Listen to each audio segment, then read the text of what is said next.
Hello, everyone, and welcome aboard the training ship Golden Bear, a part of the California State Maritime Academy in Vallejo, California. I'm Doug Webster, Director of Public Relations, and today we'd like to invite you aboard the Golden Bear to find out more about our annual Mini Cruise. We're on that cruise right now. It's a day-long affair, and it's designed to test all the systems on board the ship and make sure they're functioning properly. During the past school year, we've made a number of modifications to the ship, including some new engine controls, and we've installed a new satellite antenna. And during this day, we're running the ship through its paces to make sure the engine is running properly and all the controls are working.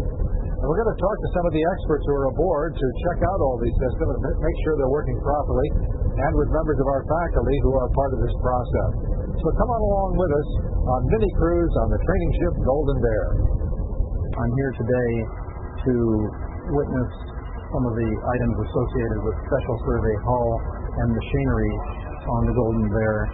Particularly right now we're looking at the modifications that have taken place to the main engine. With the input of industry, we set standards for the construction and maintenance of ships, and we survey the vessels to certify that the vessels continue to meet these standards. This is a school ship. Most of the students are working here, so safety is a big concern. And our federal government is committed to the safety of this type of ship everywhere where there is a training going on. We just made an installation and an upgrade to the engine control system, and we're here testing it out and making some adjustments. The intent of everything we did on this project was to essentially double the safety, the margin of safety that they have. They can have any hardware failure now in the propulsion control system, and it won't even, it'll totally bumpless. It'll transfer to a backup, and they'll only know it because an alarm's activated.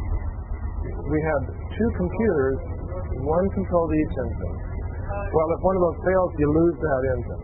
Now, that's okay by the ABS and Coast Guard rules, but they wanted an extra backup. So what we did is we expanded the two PLCs. So now each PLC, which is really a computer, controls each engine.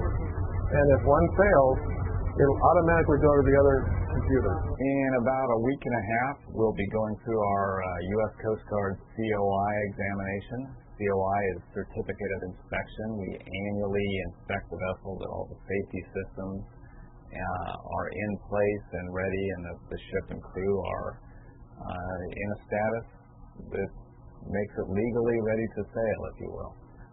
As we get closer to the date of departure, we will activate many of the systems, including the refrigeration systems aboard, start loading frozen stores, refrigerated stores. We've been loading dry stores. And then we need to actually transition from our status during the year where we use the ship both as a lab and housing for our students to the point where we load 300 people on board to get ready to go out to sea for 4 months.